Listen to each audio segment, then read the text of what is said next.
Look at this. This hero model, fully textured, ready for a cinematic game environment, was built entirely with AI. No sculpting, no manual retopology, no weeks of work. If someone asked me, can AI create 3D models? I'd say yes. Not only can it create them, but it can even do better than that. And I built exactly this using Meshy 6, a tool that's fixed bugs we've always struggled with in 3D work. Now, if you want to know exactly how this was made and what level AI is at these days, stay with me till the end.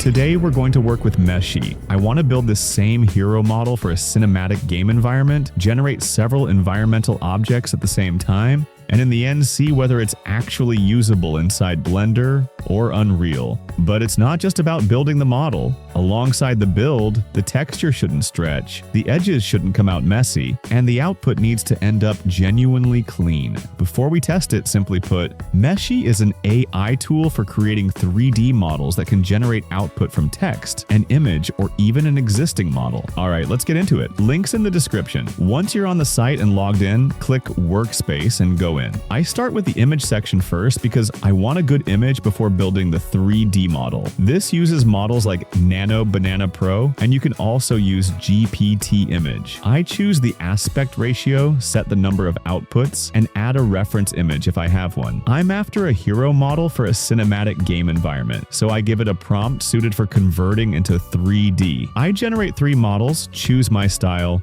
or just one if I want. Pose set to none, hit generate, and the outputs are ready. Among these, this one is closer to what I want, because before the 3D model gets built, picking the best reference image matters, especially for a hard surface model. After picking it, I go into the model section, upload the same image, and create a 3D sample from it. This includes image to 3D, batch image to 3D, and text to 3D. In the first part, after uploading, there are 2 paths, standard and topology mesh. If I want to complete 3D model faster, focused on final appearance and using it in scene, standard is the better choice. If I want more control over mesh structure and polygon count, I go with topology mesh. For this model, standard works better. First, there's auto split, which can help separate parts of some models. Then multi-view, which helps Meshy build from different angles. Then pose for character or humanoid models. I set license and image enhancement and hit generate. Instead of uploading images one at a time, I can also feed several into batch image to 3D at once. So Meshy builds multiple models together for environmental objects. Now the model is built. Let's check it out. It has no texture yet, and that's good because I can clearly see the geometry since a lot of AI 3D tools only look good from the main viewing angle. Now I click texture and generate one for it. Done. The AI texture generator uses text or an image to build the model's appearance and material and apply it onto the surface. The output really shows work put into the details. The AI 3D market is crowded these days. Tripo, Hunyuan, and others exist too, each with strengths. Some are fast, some good for early testing, some for quick idea generation. For hard surface models like this hero prop, what stands out in Meshy 6 is sharper edges and cleaner, more natural geometry, no stretching. For character and organic models, it has more stability. Now here's where it gets interesting for anyone working in a real pipeline. Meshy has a DCC bridge feature. Instead of exporting and re-importing manually, I can send the model straight into Blender or Unreal with one click. Textures and all, no rebuilding, no broken materials. That's a huge time save if you're working inside an actual production pipeline. To continue it, I go into the video section, hand the model to the tool with a prompt, choose a model like Seedance or Kling, set the duration, and hit generate. And here's the final result. From 0 to 100, a model from a prompt all the way to a video. Now let's compare this with Tripo and Hunyuan, which I mentioned earlier. Once you take the model into Blender or Unreal through that same DCC bridge, it becomes clear which tool actually performs better in a real workflow. In my opinion, Meshy is currently one of the best text to 3D and AI texturing tools on the market right now. So if we go back to the start of the video, can AI create 3D models? I have to say, yes. Got an idea? Meshy it now at 50% off via the link in the description. See you in the next video, my friend.